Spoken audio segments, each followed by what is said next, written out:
Le récit du patient, par Raphaël Le Borgne. Le récit du patient.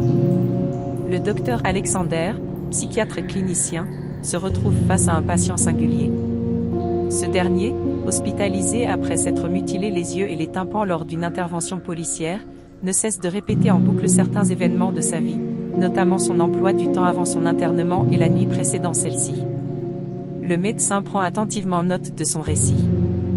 Le patient décrit son emploi du temps routinier, ponctué de tâches quotidiennes banales. 6 heures, réveil. 6h30 et 7h30, douche, habillage, petit déjeuner. 7h30 et 8h30, toilette. 8h30 et 11h30, sondage rémunéré en ligne. 11h30 et 12h, toilette. 12h et 12h30, repas. 12h30 et 13h, YouTube, TikTok.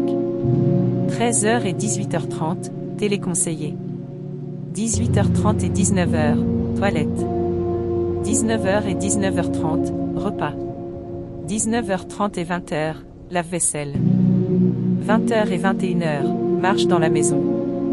21h et 21h30, toilette, se laver. 21h30, coucher. Le silence de la nuit est soudain brisé par le son strident du réveil à 3h du matin. Le patient se lève, comme à son habitude, pour se rendre aux toilettes et prendre une petite collation de 5 dattes. En ouvrant le réfrigérateur, un frisson le parcourt. Un pot de confiture à moitié vide, jamais ouvert auparavant, attire son attention. Le sommeil brouillant son esprit, il le repose et se dirige vers le garde-manger. La porte grince légèrement, un son amplifié par le silence de la nuit. Son cœur s'emballe et il scrute les environs, à la recherche d'une présence étrangère. Le désordre habituel de sa cuisine lui semble soudain suspect. Le patient, pris de peur, tente de dissuader un éventuel intrus. « S'il y a quelqu'un, je vous invite à partir. Il n'y aura pas de dépôt de plainte, si vous partez maintenant. » N'obtenant aucune réponse, la peur se transforme en une détermination glaciale. Il est chez lui et ne laissera personne perturber son sanctuaire. Il commence à inspecter les lieux, à la recherche de preuves. La porte d'entrée est toujours verrouillée, les fenêtres closes. Pas de traces d'effraction, mais un sentiment d'invasion persiste. Décidé à piéger l'intrus, le patient laisse une liasse de billets sur la table basse et dissimule un couteau aiguisé dans la cuisine. L'attente est interminable, ponctuée par le tic-tac de l'horloge et le battement sourd de son cœur. À 4h02 du matin, le son de verre brisé retentit, le faisant sursauter. Son cœur bat à tout rompre. L'ampoule du salon a explosé, projetant des éclats de verre sur le sol. Est-ce l'intrus? Est-ce une simple coïncidence? Son esprit est en ébullition, essayant de rationaliser l'événement. Mais la peur est plus forte, elle le paralyse. Le patient se recroqueville dans le coin le plus sombre du salon, le couteau fermement serré dans sa main. Son regard balaie la pièce, à la recherche du moindre mouvement suspect. Seuls les battements sourds de son cœur et le sifflement de sa respiration brisent le calme de la nuit. Un claquement sec retentit dans la cuisine. Il se fige, le sang glacé dans ses veines. C'est la porte du garde-manger qui vient de se refermer. Ses muscles sont tendus, prêts à bondir. Il se lève lentement, le couteau toujours à la main. Chaque pas est un supplice, chaque mouvement un risque. Il avance vers la cuisine, ses sens en alerte maximale. La lumière du réfrigérateur est allumée, projetant une lueur blafarde sur la pièce. Il se plaque contre le mur, juste à côté de l'entrée. Il retient son souffle et observe attentivement. La cuisine est vide. Un juron lui échappe. Le pot de confiture à moitié vide est toujours sur le comptoir. La porte du garde-manger est légèrement entr'ouverte.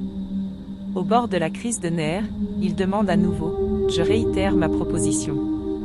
Si quelqu'un est là, je vous demande de partir. » Un son rauque, glacial, lui glace le sang. Non. Il hurle. Cette voix ne peut pas sortir de sa gorge, il en est certain. Est-il en train de devenir fou? Il se regarde dans le miroir du réfrigérateur. Son visage est déformé par la terreur, ses yeux hagards. Il ne se reconnaît pas. Une pensée lui traverse l'esprit, et si? Non. Il se ressaisit. Quelqu'un est bel et bien là, et il doit se défendre. Il saisit son téléphone, monte le son au maximum et compose le 17. Vous entendez? J'appelle la police. Un rire sinistre résonne. Ça vient de l'étage. L'intrus est là-haut. Panique. Il appuie sur l'icône d'appel. L'urgence. Quelle est votre demande? Il y a un intrus chez moi. Il donne son adresse. L'opérateur reste silencieux. Insoutenable. Vous envoyez quelqu'un? Un soupir las se fait entendre à l'autre bout du fil. Les collègues sont déjà en route. Monsieur, vous ne comprenez pas. Il y a eu un appel d'une autre personne, pour une intrusion de domicile, à votre adresse, il y a 5 minutes. Le sang se retire de son visage. Sa voix tremble. Une autre personne? Mais, c'est impossible. Je suis seul. Un silence pesant s'installe. Puis, la voix reprend, empreinte d'une gravité soudaine.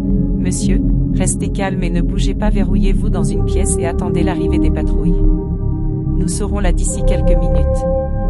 Il raccroche, chancelant. Seul? Est-il vraiment seul? Le pot de confiture, la voix rauque, le rire glacial. Tout tourne autour de lui. Il se précipite vers la chambre à toute vitesse, claquant la porte à double tour. Son dos s'appuie contre le bois, le souffle court. Ses yeux scrutent la pièce dans l'obscurité, cherchant une menace invisible.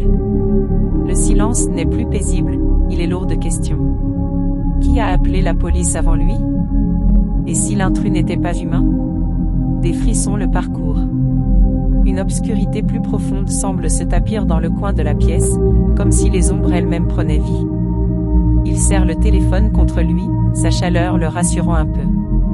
Les sirènes perçantent le silence de la nuit, se rapprochant. Un espoir fragile naît en lui. La poignée de la porte tourne lentement. Il retient son souffle, paralysé par la terreur.